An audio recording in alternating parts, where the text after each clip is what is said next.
الرحمن الرحيم نويت التعلم والتعليم والنفع والانتفاع والمذاكرة والتذكير والإفادة والاستفادة والحث على التمسك بكتاب الله وسنة رسول الله صلى الله عليه وآله وسلم والدعاء إلى الهدى والدلالة على الخير ابتغاء مرضاته وقربه والثواب وحسن الخاتمة مع اللطف والعافية وصلاح العاقبة برحمتك يا أرحم الراحمين إلى حضرة النبي محمد صلى الله عليه وسلم وآله وصحبه وأزواجه وذريته وأهل بيته وسلم وجميع الأنبياء والمرسلين وأولياء الكون أجمعين وأنا خصوصا سيدنا المهاجرين الله محمد بن عيسى وكيل مقدم محمد بن علي وعلوي سيد الحبيب عبد الله بن أبي بكر علي درس فاخر الوجود الشيخ بكر بن سالم ووصول مفرم ثم صاحب الراتب حبيب عبد الله بن الحداد أحمد بن زين الحبشي وعلي مدى الحبشي ثم إلى روح حبيب محمد بن عبد الله الحدار ووصولهم وفروعهم ثم إلى روح أربعة الأئمة المجتهدين ومقلدين في الدين علماء عاملين في المحدثين والقراء والمفسرين والسادات الصوفية المحققين أجمعين خصوصا إلى روح الإمام الغزالي محمد بن محمد الغزالي أن الله يغفر لهم ويرحمهم ويعلي درجاتهم في الجنة وينفعنا بركاتهم وأسرارهم وأنوارهم وعلومهم ونفعاتهم في الدين والدنيا والآخرة. الفاتحة. Al-jannatu tahta aqdamil ummahat. Surga berada di bawah telapak kaki ibu. Setidaknya ada 3 makna dari hadis ini, kita bahas satu-satu yang saya kepikir ya. Artinya ada banyak pemaknaan hadisnya dan silahkan masing-masing berusaha untuk meluaskan pandangan terhadap hadisnya Nabi besar Muhammad sallallahu alaihi wasallam. Bismillahirrahmanirrahim. Al-jannah tahta aqdamil ummahat. Surga berada di bawah telapak kaki ibu. Artinya apa? Artinya kamu kalau mau cari surga, surgamu adanya di bawah telapak kaki ibu, dengan cara kamu berbakti kepada ibumu. Itu makna yang paling sering kita pikirin ya. Jadi surga itu adanya di bawah telapak kaki ibu. Teman-teman serius sekalian, saya muliakan, tentu saja semua dari kita kepengen masuk surga di akhirat. Surga yang dimaksud di sini adalah surga akhirat juga, sama surga dunia juga ya. Surga akhirat yaitu yang menjadi tempat keridhaan Allah Subhanahu wa taala kelak di hari akhirat. Sementara surga yang dimaksud di dunia adalah kebahagiaan dan keberkahan. Jadi kalau kamu mau cari surga akhirat, adanya berada di bawah telapak kaki ibu. Kalau mau cari surga yang di dunia, yaitu berupa kebahagiaan dan keberkahan, itu juga ada pada mencari keridhaan orang tua, mencari keridhaannya ibu, orang tua. Namun yang dalam secara khususnya di sini adalah ibu, gitu ya. Kalau orang tua itu kan ada 2, ibu sama bapak ya. Nah, ibu ini memang tempatnya lebih tinggi daripada bapak secara baktinya kita kepada kaum ibu. Kenapa? Sebab kesulitannya ibu lebih banyak daripada kesulitannya ayah, gitu ya. Dan perjuangannya ibu lebih banyak daripada perjuangannya ayah juga, gitu. Allah Subhanahu wa taala memang menjadikan ibu itu yang lebih utama daripada ayah. Dengan hadisnya Nabi Muhammad SAW juga, ketika datang seorang bertanya, Rasulullah, man ahaqqun nas bibirri, wahai Rasul, siapa orang yang paling pantas, paling bagus buat saya bakti kepadanya? Nabi kemudian menjawab, ummuka, ibu kamu. Tummaman, terus siapa lagi Rasul? Ummuka, ibu kamu. Tummaman, terus siapa lagi Rasul? Ummuka, ibu kamu. Tummaman, terus siapa Rasulullah? Abuka, bapak kamu. Ibu, baru, bukan artinya ibunya 3 ya. Ntar bapaknya bilang gitu, nah Rasulullah kan nyuruh bakti sama ibu 3, kamu kan baru punya 1, jadi bapak masih boleh nambah 2, biar genep 3 gitu ya. Maksudnya biar pas jadi 3. Ya Allah, khair insyaallah. Apalagi kalau pakai dalilnya gini, kan namanya juga istri. Kalau 1 namanya iswan, kalau 2 namanya istu, 3 baru istri, gitu ya. Begitu? Enggak gitu maksudnya. Enggak gitu maksudnya. Jadi maksudnya di situ adalah bahwa bakti kepada ibu itu 3 kali dibandingkan dengan baktinya bapak, begitu ya.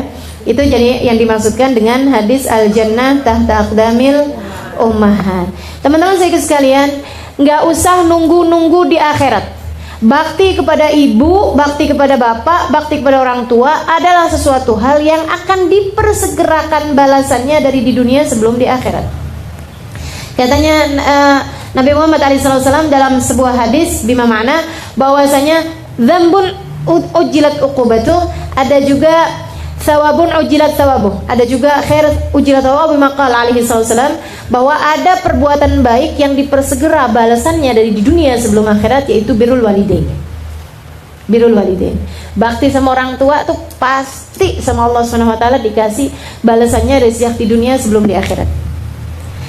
Dan dosa yang dipersegerakan balasannya sebelum akhirat, apaan? Zina. Jadi bakti kepada orang tua itu adalah perbuatan baik yang akan dipersegerakan balasannya dunia sebelum akhirat, dan dosa yang dipersegerakan balasannya di dunia sebelum akhirat adalah dosanya zina. Naudzubillah, naudzubillah min dzalik, naudzubillah min dzalik. Mudah-mudahan Allah selamatkan kita, keluarga kita, anak-anak kita semuanya dari perbuatan dosa, baik dosa zina ataupun dosa-dosa yang lainnya insyaallah. Amin ya rabbal alamin. Jadi seperti itu ya, perbuatan baik yang dipersegerakan balasannya. Apaan aja berupa balasannya? Macam-macam. Salah satu balasannya, balasan dunianya nih ya, jannahnya dunia nih bagi anak yang berbakti sama orang tua. Yang pertama adalah dia akan mendapati anak-anaknya kelak berbakti padanya. Dia nanti akan mendapati anak-anaknya berbakti padanya. Birru abakum tabirrukum abnaukum. Berbaktilah kalian kepada anak-anak kalian, niscaya kalian akan mendapati anak-anak kalian berbakti kepada kalian. Gitu. Itu salah satu dari jenis jannah yang Allah Subhanahu wa taala janjikan di dunia. Dan teman-teman saudaraku sekalian, coba ingat-ingatin. Jannah mana, kebahagiaan mana yang lebih senang daripada mendapati anak-anakmu berbakti padamu? Dunia. Dunia ya. Kalau bicara kesenangan seorang ibu di dunia, apalagi yang lebih besar daripada mendapati anak-anak berbakti kepadanya. Saya belum jadi ibu, jadi saya belum tahu. Tapi saya lemparkan pertanyaan ini kepada para ibu. Ada nggak nih? Banyak ya. Mana menurutmu surga di dunia yang lebih nikmat daripada dibaktiin sama anak-anak? Ada nggak? Ayo ibu nih yang bisa jawab. Ada nggak? Nggak ada kan? Nggak ada kan? Jadi seperti itu gitu. Itu yang namanya surga dunia, al-jannah, yang dijanjikan sama Allah Subhanahu wa taala sebagai tahta aqdamil ummahat. Kamu akan dapati jika kamu berbakti kepada orang tuamu, kamu akan mendapati anak-anakmu berbakti kepadamu, dan itu adalah sesurga-surganya surga di dunia. Sejannah-jannahnya jannah di dunia, gitu ya, adalah baktinya anakmu kepadamu. Apalagi ntar di masa tuanya. Ya Allah, jangan berani-berani sama orang tua sekarang, sebab nanti anak-anakmu akan berani padamu di masa nanti. Nggak ada yang hilang. Urusan sama orang tua nih nggak ada yang hilang, teman-teman. Urusan sama orang tua nih nggak ada yang hilang. Tenang aja, nggak ada yang hilang. Mau kita berbuat baik bakalan dibalas, mau kita berbuat jahat bakalan dibalas juga. Nggak ada yang hilang, nggak ada yang sia-sia, nggak ada yang percuma, nggak ada yang gratis, gitu ya. Semuanya akan mendapatkan balasannya masing-masing. Khair fasyar, mau khair mau syar, semuanya akan dapat kebaikan, balasannya. Pun juga durhaka, durhaka juga kayak begitu. Saya ingat Mbak Maryam dulu pernah cerita, ada seorang anak nyeret bapaknya. Anak dewasa, maksudnya orang dewasa, umur 70-an, 40-an tahun, dia punya bapak yang sudah sangat tua, di atas usia 70-an tahun. Dia seret bapaknya di tangga atas, diseret bapaknya tuh dari tangga, dari atas sampai ke bawah. Pukul gitu sama bapaknya. Lihatin nih Pak, kayak gitu, sampai tangga bawah. Begitu nyampe di tangga bawah, bapaknya bukan ngomong apa gitu, enggak. Dia bilang, nak terusin dong seret saya sampai ke tiang situ. Kenapa gitu? Tuh anaknya nih sambil marah nih. Dia bilang, karena saya ingat dulu pernah nyeret bapak saya dari atas itu ke tiang situ.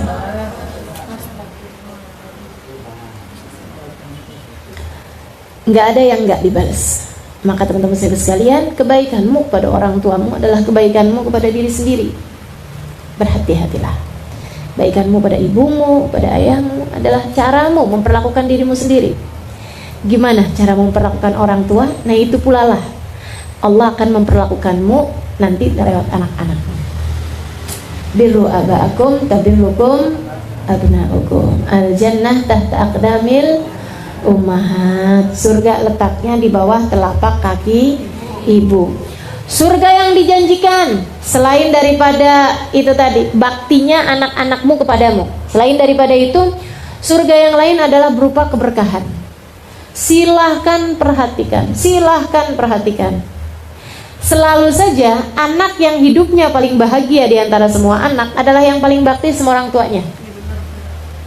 Dalam sebuah keluarga gitu ya, kita bisa liatin nih, misalnya ada yang punya anaknya 3 kayak, ada yang punya anaknya 5 kayak, ada yang punya anaknya 10 sekalipun begitu ya. Dari semua anak-anak tuh yang paling hidupnya berkah pasti yang paling bakti sama orang tua. Pasti yang paling bakti sama orang tua. Makanya sayang-sayang, hati-hati orang tua tuh. Bawa keberkahan buat diri kita, bawa berkah sekaligus bawa kualat ya. Bawa berkah sekaligus bawa kualat. Mesti yang bagus-bagusin kita memperlakukan orang tua kita, gitu ya.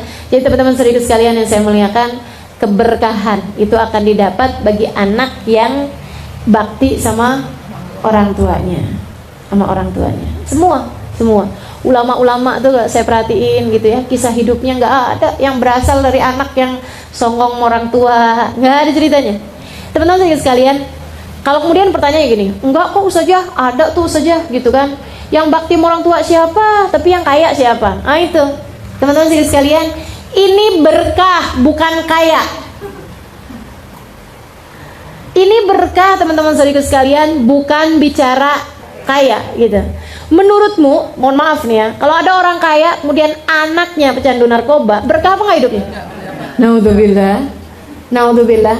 Orang kaya raya nih, suaminya pejabat misalnya gitu, tapi ya Allah, si istri tinggal nangis tiap hari karena suaminya selingkuh, misalnya gitu. Menurutmu kehidupannya berkah apa nggak berkah? Nggak ada berkah-berkahnya. Istri yang nggak disayang sama suaminya, akhirnya kemudian hambur-hamburan duit, gitu ya. Tinggal jalan-jalan mulu, keluar negeri misalnya begitu, sambilan bawa duitnya deh pokoknya apa aja buat cari senangan gitu, karena nggak seneng hidupnya, karena nggak berkah hidupnya. Yang saya maksudkan di sini adalah keberkahan. Saudariku sekalian yang saya muliakan, nggak ada kehidupan anak yang berbakti pada orang tua kecuali berkah. Berkah, mau dikasih berapa gitu, tapi enak aja, nyaman aja kehidupannya. Makanya yang bakti sama orang tua, yang bakti sama orang tua, bahagiakan orang tuanya. Apalagi yang masih ada ya dunia ini, nah, itu masih dikasih kesempatan buat kita baktiin. Bakti yang seneng, orang tuanya bikin disenengin aja, senengin aja. Susah nih disenenginnya, kenapa? Cerewet. Kamu nggak tahu betapa cerewetnya kamu di masa kecil, betapa nyebelinnya kamu di masa kecil, masa remaja, di masa ABG. Aduh. Ya Allah, ya Allah. Lagian subhanallah ya orang tua tuh ya, punya anak 5, 6, 7 gitu, bisa ngurusin anak-anaknya semua. Ini kita nih punya orang tua cuman 2 orang doang. Semua anak-anaknya bakti belum tentu bisa. Masya Allah ya, luar biasa. Mudah-mudahan Allah balas kebaikan orang tua kita. Amin. Amin ya rabbal alamin. Al jannatu tahta aqdamil ummahat. Jadi salah satu bagian dari surganya di bumi itu adalah yang pertama apa tadi? Anaknya balas budi, anaknya berbakti kepadanya, gitu ya. Kemudian yang keduanya adalah keberkahan dalam kehidupan. Yang ketiganya, teman-teman saudaraku sekalian yang saya muliakan, insya Allah seapa-apanya, walaupun biar kata dikasih miskin tapi cukup aja gitu. Jadi juga insya Allah akan dikasih kekayaan sama Allah Subhanahu Wa Taala, zahiran wa batinan. Seapa-apanya itu bakalan cukup orang kalau bakti sama orang tuanya, dia dikasih kebahagiaan hati, dikasih jalan petunjuk gitu. Dan seapa-apanya juga kalau orang tuanya tuh ridho, kemudian sering doanya orang tua kepadamu itu setara, apalagi doanya ibu ya, doanya ibu kepada anaknya, doanya orang tua kepada kita itu setara doanya Nabi terhadap umat. Makanya teman-teman saudaraku sekalian, saya tuh kadang-kadang gitu ya, kalau lagi apa-apa gitu, suka ngerasa, iya nih saya belajar kan banyak, makanya saya bisa ngajarin gitu. saya begini, saya begitu. Kadang-kadang saya lupa gitu bahwa kadang-kadang ini masalahnya bukan ada pada diri kita, tapi masalahnya ada pada doanya orang tua. Kadang juga ngerasa gini, wih kegiatan banyak begini tapi alhamdulillah ya dikasih sehat gitu. Kadang suka ngerasa yang iyalah saya kan gitu, ujub gitu ya.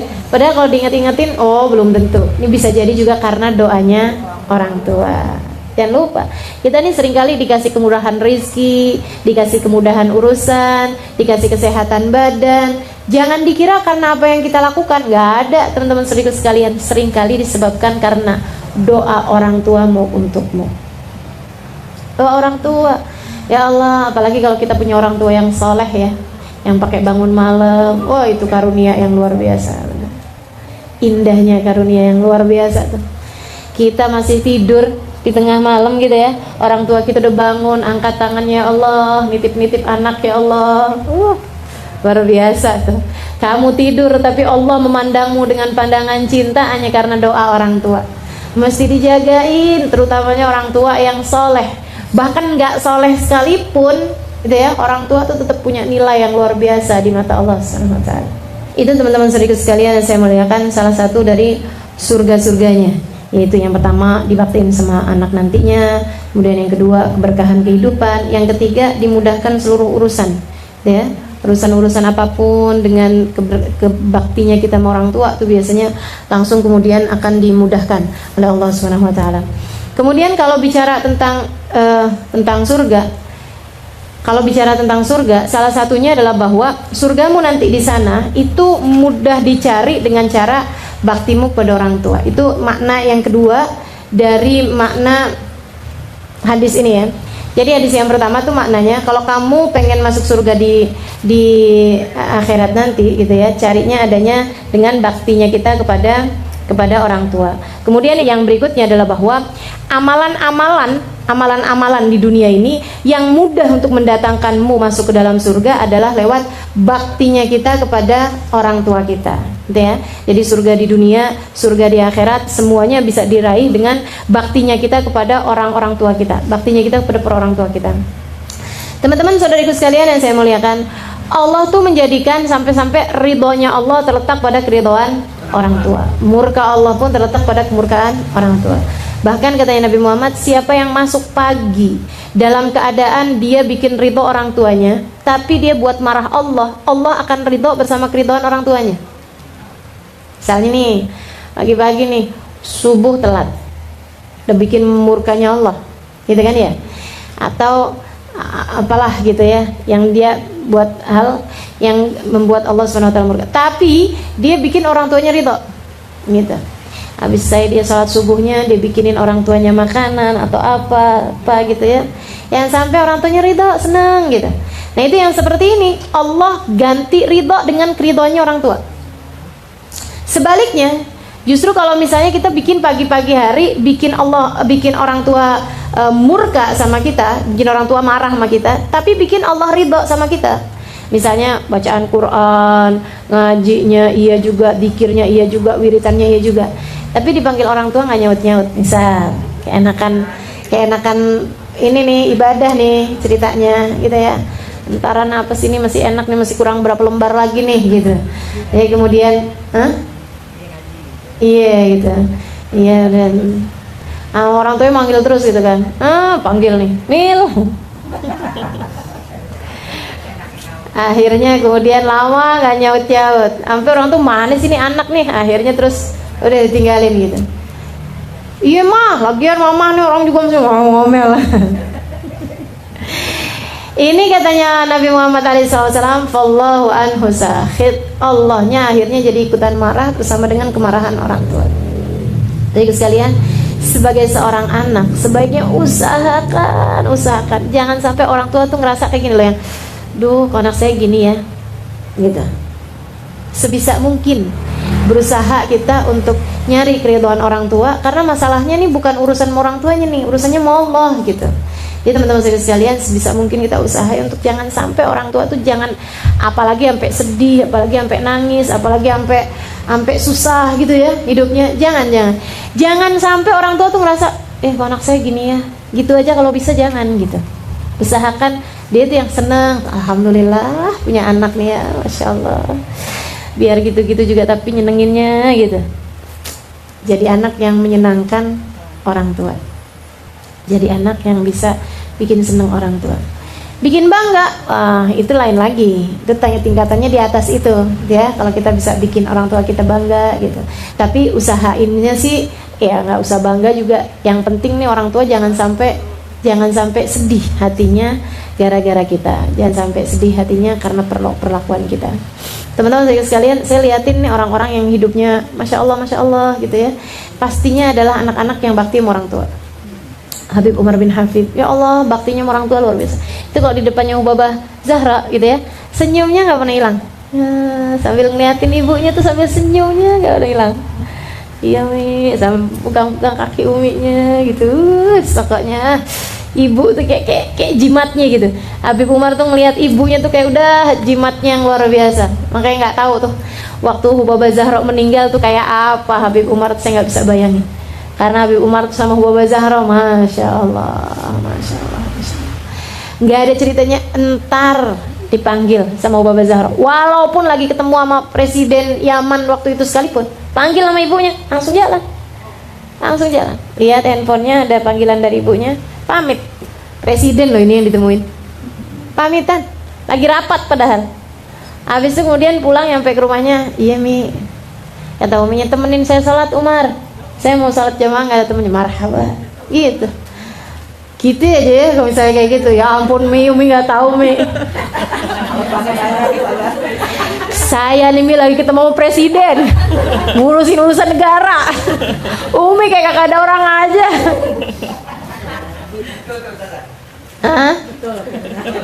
Betul. Ya Allah, nggak pakai langsung marhaba. Umi udah punya wudhu gitu. Udah, yuk kita salat. Ayo, Umi mau sunnah dulu. Gitu, udah katanya Uminya. Ya, yuk. Bismillah. Salat jamaah. Habis selesai salat jamaah tungguin sampai doa, sampai zikir apa segala macam. Bisa masih tanyain lagi. Ada lagi Mi yang Umar bisa kerjain? Enggak, udah Umar. Marhaba. Umar pamit ya Mi. Gitu. Ya Allah, top ya. Luar biasa bener. Itu teman-teman sekalian kayak begitu. Saya ngeliatin tuh kehidupan orang-orang soleh-solehah kayak gitu. Nggak usah yang gede-gede. Anaknya Hubabah Maryam ini ya, namanya Sakinah. Banyak diantara kita yang ketemu sama tuh anak. Masya Allah. Biasa aja anak ABG gitu. Itu sampai dengan umur hampir 20-an tahun belum nikah-nikah. Saudara-saudaranya yang lain kawinnya tuh kan awal-awal 18, 19 gitu ya, 20 gitu. Ini tuh 20 lewat ya waktu itu ya. Belum juga nikah-nikah. Hubabah Maryam tuh sampai tiap kali ke Indonesia itu bilangnya tiap kali ketemu sama orang nih, doa gitu, minta doa sama orang. Doain nih biar Sakinah cepet datang jodohnya.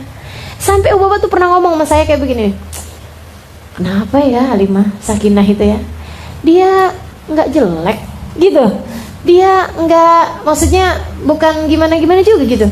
Tapi yang lain-lain tuh saudara-saudaranya tuh semuanya udah nikah, udah ada yang lamar tuh dari umur-umur masih kecil gitu. Yang ini nih belum ada yang lamar-lamar juga. Doain nak gitu. Sampai ngomong gitu sama saya.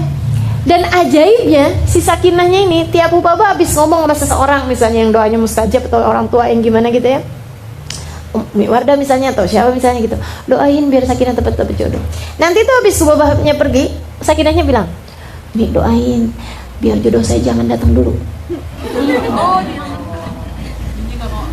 Saya tuh tanya sama Sakinah gitu kan, saya bilang, Sakinah kenapa kamu tuh kayak begitu gitu, kenapa kamu belum mau kawin gitu.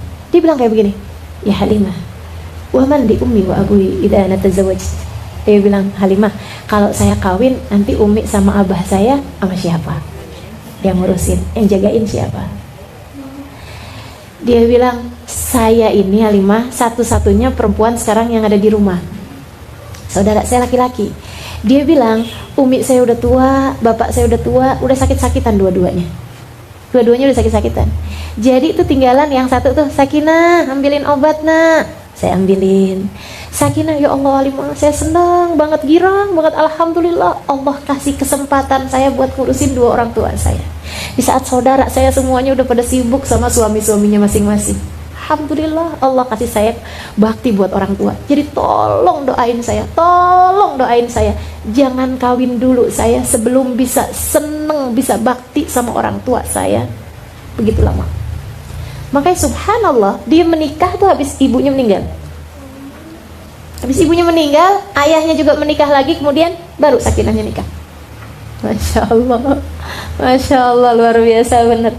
Jadi nih si anak nggak mau nikah karena kepengen bakti sama orang tua. Ibunya doain dia biar cepet nikah, biar anaknya seneng gitu. Biar anaknya seneng, ibunya doain biar anaknya seneng. Anaknya kepengen nyenengin orang tuanya. Jadi dia selamatin, oh ya Allah, jangan dulu ya Allah, saya jangan kawin dulu sebelum saya nanti kalau nikah, saya kan harus ikutan sama suami. Pasti orang tua saya juga nyuruh ikutan sama suami, iya kan? Gimana dia bilang? Nggak mungkin saya ninggalin orang tua saya. Masya Allah. Saya bilang nih anak-anak ya, didikannya orang tuanya emang luar biasa bener juga. Sampai bisa bikin anak punya hatinya kayak begitu. Kita ini sebagai anak kadang yang kita pikirin kesenangannya kita sendiri, bukan kesenangannya orang tua kita gitu. Kita nggak nyari yang Allah mauin, yang Allah ridhoin gitu kan. Kita nyarinya yang kita mau. Ya Allah, mudah-mudahan Allah kasih keberkahan buat kita sekalian. Amin. Amin ya rabbal alamin.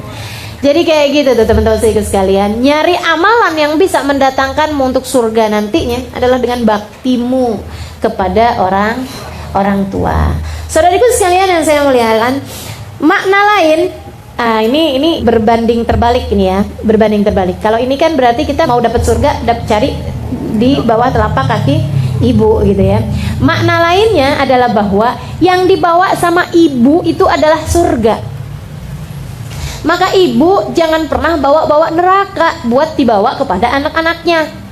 Nak sholat nak, kamu nak, kalau nggak sholat neraka loh. Gitu. Yang dibawa sama kalian tuh surga, bukan neraka. Gitu ya.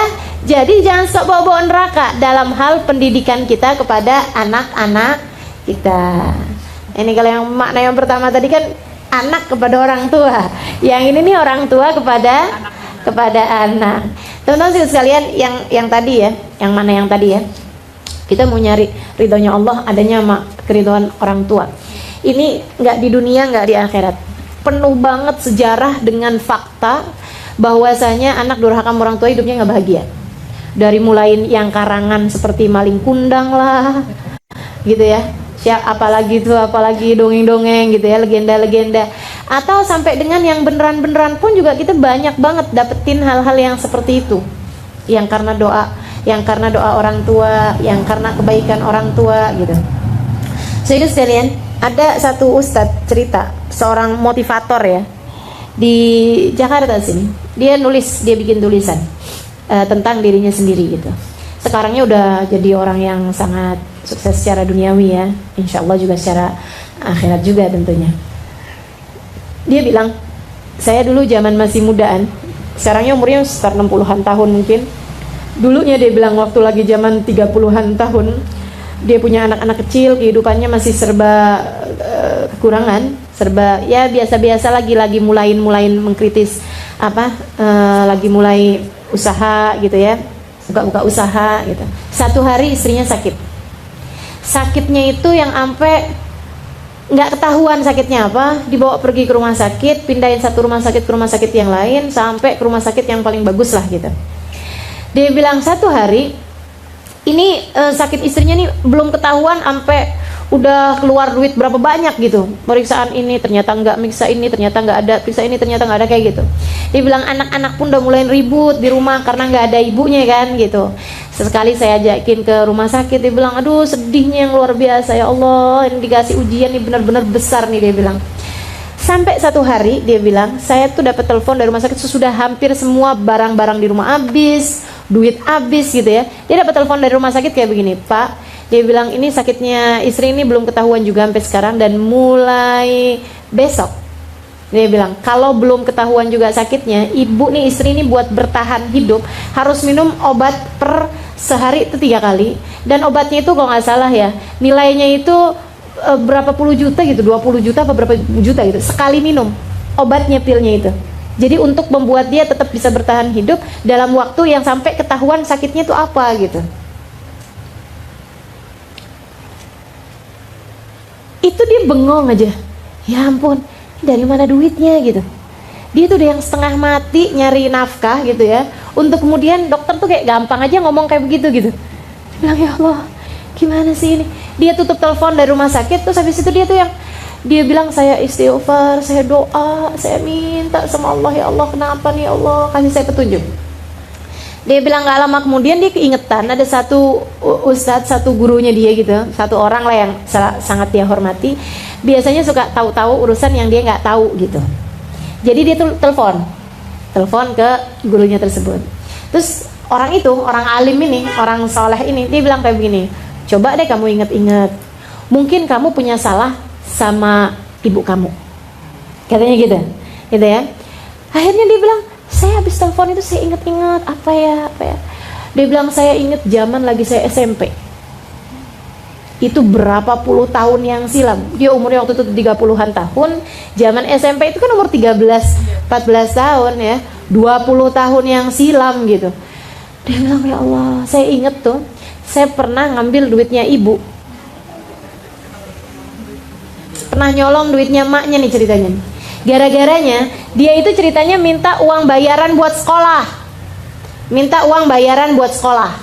Jadi ibunya nih gak ngasih-ngasih. Akhirnya satu hari dia lagi masuk ke kamar gitu, lagi nyari-nyari ibunya gitu kan. Dia kelihatan ada uang di bawah bantal ibunya. Nah si uang itu cukup buat bayarin SPP-nya dia, uang sekolahnya dia, udah nunggak 2 bulan. Itu cukup buat 2 bulan itu, ditambah ada keperluan dia buat beli baju, buat beli buku, buat beli bolpen, buat beli ini tuh cukup semua pakai duit itu. Jadi dia pun kemudian yang udah deh, mama gak ngasih-ngasih kayak gitu ya, ibu gak ngasih-ngasih, saya pakai aja duitnya kayak gitu. Toh nantinya juga bagaimanapun kan juga memang ibu juga memang harus bayar juga buat sekolah itu kayak gitu. Dia ambil tuh duit, langsung dia pakai gitu. Ibunya sempet nyari-nyari gitu kan, dia belaga nggak denger aja pokoknya gitu. Udah, akhirnya dia kemudian telepon sama ibunya. Dia bilang, assalamualaikum bu. Ibunya bilang, waalaikumsalam, gimana nak, kabar istri kamu nak, gitu ya. Iya bu, sekarang sakitnya nih nggak ketahuan apa nih. Kalau sampai besok nggak ketahuan sakitnya apa, harus minumin obat begini begitu segala macam. Ya Allah nak, kasian banget nak, kamu nih nasibnya, aduh, masya Allah nak, kasiannya nak. Pokoknya ibunya tuh sampai ini banget kepikiran. Nah, terus anak-anak kamu gimana? Iya mah, alhamdulillah sih anak-anak di rumah baik-baik, sehat-sehat. Iya sehat-sehat, jangan lupa sih makannya gini gitu kan. Iya insya Allah gitu. Mah, saya mau ngomong sama mama ingat nggak mah, waktu itu mama lagi zaman saya SMP, mama pernah kehilangan uang. Mamahnya bilang kayak begini, ya ampun nak, itu tuh ya kejadian yang mama nggak akan pernah lupa. Dia bilang itu lagi zaman bapak kamu tuh lagi nggak punya duit, lagi bangkrut sama sekali, lagi nggak punya penghasilan sama sekali. Dia bilang sampai buat bayar rumah, buat kontrakan rumah setahun itu, dia bilang bapak kamu tuh nggak bisa bayar waktu itu. Jadi saya itu memang punya tabungan, dia bilang dari sedikit saya tabung dari setiap kali uang belanjaan, ada lebih dikit tuh ditabung gitu ya. Dia bilang sampai udah terkumpul, nilainya waktu itu sangat-sangat kecil ya, kayak 150 rupiah kayak gitu loh. Dan itu tuh mungkin kalau di kita kayak kalau sekarang tuh kayak berapa? Kayak 15 juta gitu kali ya. Nah ya, saya sekitar segitulah gitu. Zamannya kan udah lama. Dia bilang saya tabung sampai terkumpul segitu. Dia bilang hari itu saya tuh berencana mau membayarkan kontrak rumah itu. Saya udah siapin, dia bilang duitnya di bawah bantal, udah saya tukerin jadi uang, maksudnya jadi 150 perak yang kemudian jadi 1 gitu maksudnya. Saya taruhin di bawah bantal, dia bilang kayak begitu. Tahu-taunya saya pulang dari pasar, duitnya hilang. Ya Allah, sedihnya saya sampai datang ke rumahnya orangnya yang punya rumah itu. Dia bilang, saya minta maaf dan saya tuh dikata-katain hari itu, katanya bohong, katanya janji mau hari ini bayar, ternyata nggak bayar, ini apa segala macam. Dia bilang, ya Allah mak, saya benar-benar nggak pernah lupa tuh hari. Kata ibunya, saya tuh sampai doa-doa, nak ya Allah tuh orang biarin tahu gitu rasanya. Dia nggak tahu kalau itu anaknya. Terus akhirnya anaknya Terus ibunya, terus dia bilang, ya ampun ma, ya ampun bu, maafin saya, dulu yang ngambil duit itu tuh saya. Kamu. Ya Allah, mama nggak tahu, ibu nggak tahu kalau itu tuh kamu yang ngambil. Waduh, udah deh. Ya Allah nak, maafin saya ya bu ya, maafin waktu itu buat bayaran sekolah gini gitu cerita. Akhirnya terus dia bilang, iya nak, ibu maafin ya Allah, saya maafin ya Allah, anak saya ya Allah, saya maafin anak saya. Dan sampai udah enak, udah ibunya benar-benar maafin, tutup telepon. Begitu telepon ditutup, baru dia belum beranjak dari situ, teleponnya bunyi dari rumah sakit. Dia bilang, alhamdulillah penyakit istrimu sudah sudah ketahuan sakitnya apa. Dan udah langsung akan kita tanganin. Dia bilang insya Allah besok udah mulai bisa, maksudnya udah mulai bisa tinggal inian aja lah gitu, tinggal proses penyembuhan aja kayak gitu. Masya Allah, tuh orang tua tuh ngeramatin sekaligus ngualati. Bagaimana kabarmu dengan orang tuamu? Bagaimana kabar hati-hati mereka? Adakah sudah tidak ada sama sekali di dalam hati mereka rasa yang gak enak terhadap dirimu? Pastikan minta maaf orang tua untuk kesalahan-kesalahanmu terhadap mereka. Ya Allah, ya Allah. Surga bagaimanapun terletak di bawah telapak kaki. Yang keduanya, teman-teman saudaraku sekalian, pemaknaan yang tadi itu ya, yang pemaknaan yang berikutnya adalah bahwa sebagai seorang ibu yang kamu bawa adalah surga. Al-jannah tahta aqdamil ummahat. Nabi lagi mau bilang juga sama para ibu, tuh surga tuh yang kamu bawa gitu. Surga yang kamu bawa. Jadi jangan bawa-bawa neraka. Sama anak-anak tuh bawanya surga aja deh udah gitu. Nah, gitu ya. Ayo kita ibadah bareng yuk biar bisa masuk surga bareng-bareng. Nah, jangan pakai baju yang ini dong. Ntar kalau kamu pakai bajunya kayak beginian dunia, terus nanti di hari akhirat ntar kamu nggak bisa masuk surga. Mama sedih nanti, gitu ya. Gitu kan. Anaknya balikin. Nah, mama juga kan pakai jilbab baru-baru aja mah.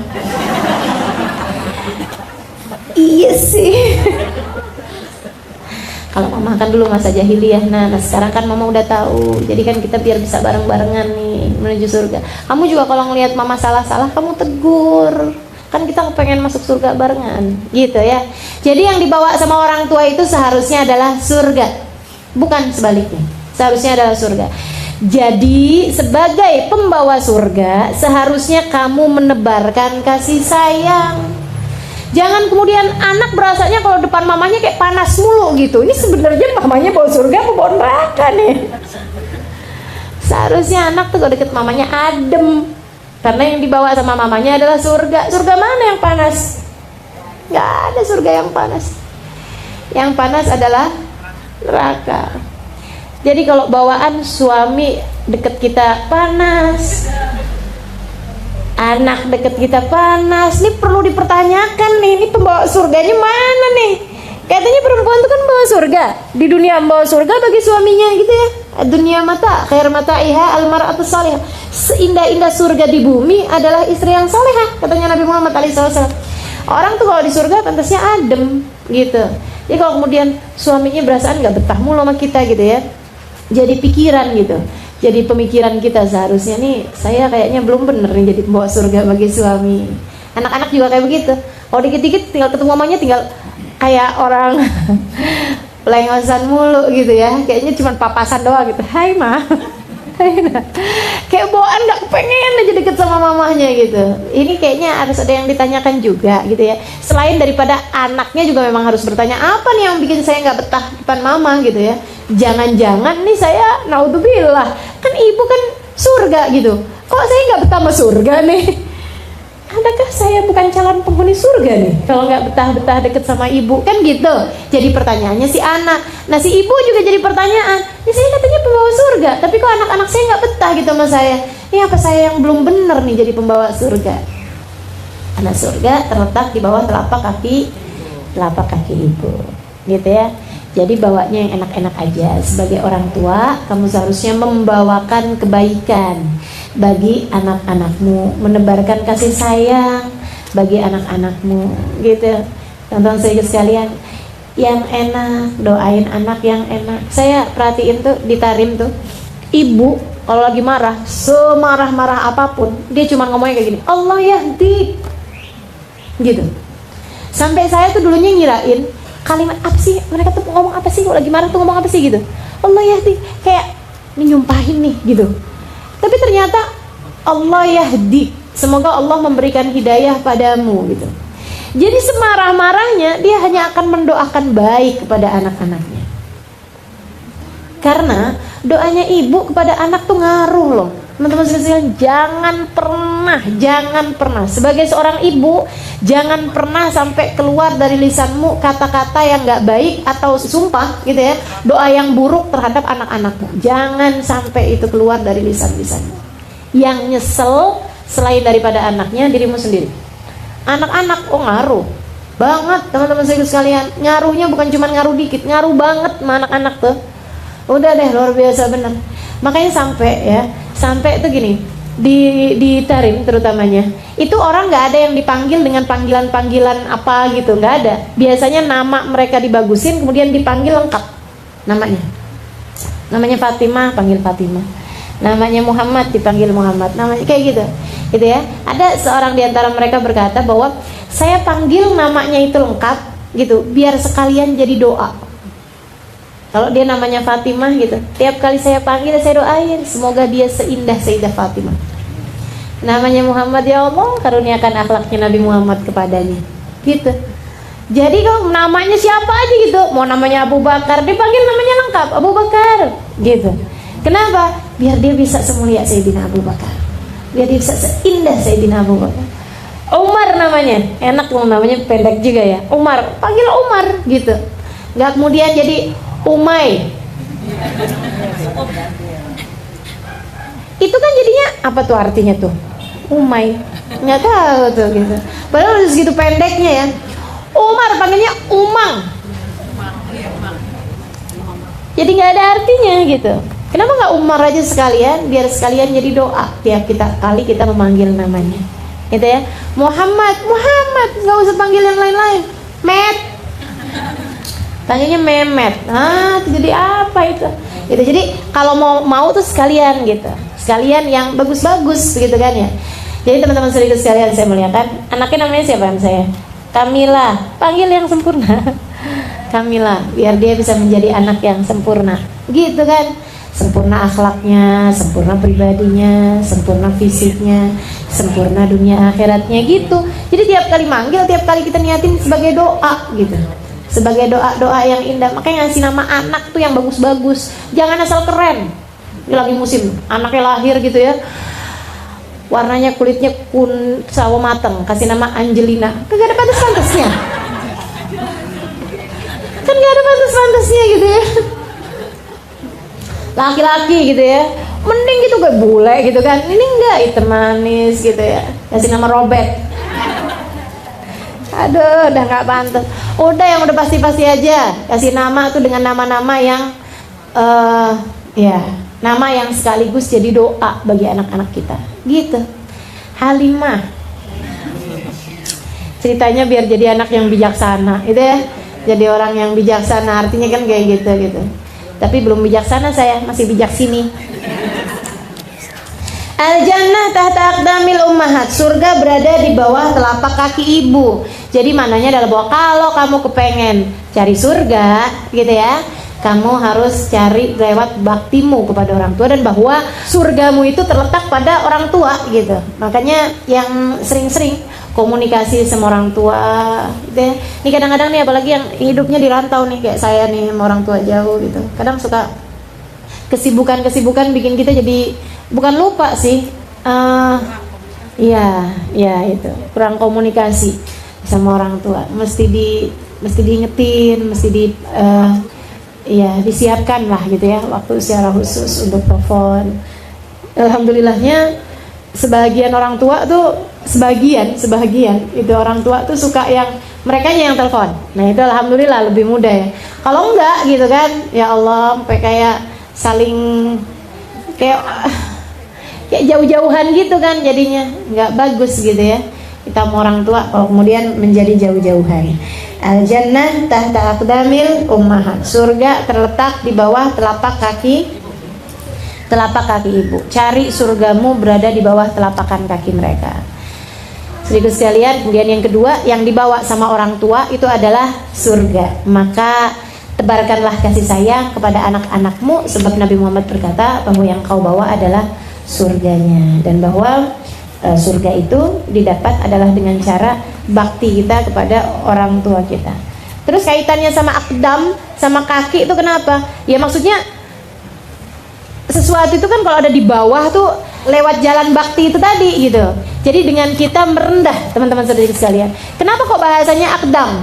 Kenapa kok enggak surga berada di atas kepala ibu kita? Gitu ya. Tapi Nabi Muhammadnya menyebutkan surga adanya di bawah telapak kaki ibu. Nah, kalau kamu mau lihat surga, kamu harus menunduk. Kan gitu. Kalau kita misalnya dibilangin bahwa kalau surga ada di bawah atas kepala ibu kita. Kan kita berarti begini nih. Gitu ya. Surga ada di dada ibumu misalnya. Berarti kita melihatnya ke arah depan.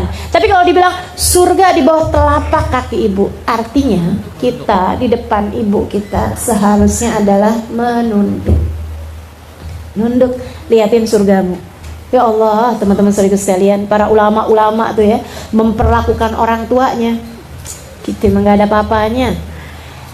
Kita nih, ya apalagi kita memang orang masih lagi belajaran buat bakti kan. Mereka tuh yang bakti tuh luar biasa. Ada seorang di antara mereka yang bilang kayak begini, saya seumur hidup nggak pernah makan orang tua.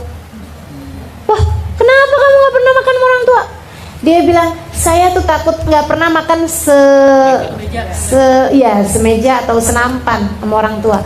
Bareng-barengan tentu saja gitu ya, tapi tidak satu nampan gitu sama orang tua tuh nggak ada gitu. Selalu cari yang lain aja gitu. Kalau misalnya lagi bareng-barengan makan nih, orang tuanya ya udah dibarengin sama siapa kek gitu, dianya nyelip kemana gitu, nggak pernah mau. Dia bilang, kenapa? Saya takut ada makanan yang udah dilihat sama bapak saya, dilihat sama ibu saya, mereka kepengen, ternyata saya karena nggak tahu saya ambil makanan tersebut, sehingga akhirnya saya jadi durhaka sama orang tua saya. Segitunya kita malah rebutan sama orang tua kita, main home pimpa. Siapa yang dapat daging, siapa yang dapat lengkuas, direndang. Ya Allah, ya Allah, masya Allah ya. Ada orang soleh lagi ngobrol sama ibunya, ada temennya di situ lagi liatin gitu, lagi ada di situ lah gitu. Dia tuh ngeliatin si temennya dia ini nih lagi dikerubungin sama lalat. Ada satu ekor lalat di hidungnya dia nih, terus muter-muter wing. Ngeliatnya tuh kayak risih gitu. Kepengennya saya datengin tuh teman saya terus gitu ya, kita usir gitu lalatnya. Tapi dia enggak gitu, sampai terus aja hinggap di hidungnya dia nih, abis wing terus hinggap. Dia diem aja gitu, diem aja sampai selesai dia ngobrol sama ibunya, baru kemudian dia berdiri dan di arah yang lain dia gitu, dia usir lalatnya. Dia nyamperin temennya, terus dia bilang, duh saya risih ngeliatin kamu tuh. Kenapa? Lalat di hidung kamu gak usir-usir. Kan saya lagi ngomong sama orang tua, sama ibu. Emang kenapa? Ya mendingan di hidung saya lah, kalau saya usir ntar dia datang ke hidungnya ibu saya. Sampai segitunya. Dia bilang daripada dia datang ke hidung ibu saya, mendingan dia ngerubungin sama hidung saya aja. Keren-keren ya para kekasih-kekasih Allah SWT dengan baktinya mereka kepada orang tua mereka. Benar-benar dihormatin, diiniin gitu. Ya Allah, ya Allah. Pokoknya yang namanya bakti sama orang tua nggak akan pernah kemana-mana. Semuanya akan dibales dari dunia sebelum kelak di hari akhirat nanti. Mudah-mudahan nih ilmu, nih hadis bukan cuma kita hafal dari zaman kita kecil ya, udah hafalnya ya. Tapi hari ini mudah-mudahan Allah SWT turunkan ijabah, menjadikan kita anak-anak yang berbakti kepada orang tua, sekaligus juga menjadikan kita ibu-ibu yang selalu dapat membawakan surga bagi anak-anaknya, insyaallah. Amin ya Allah.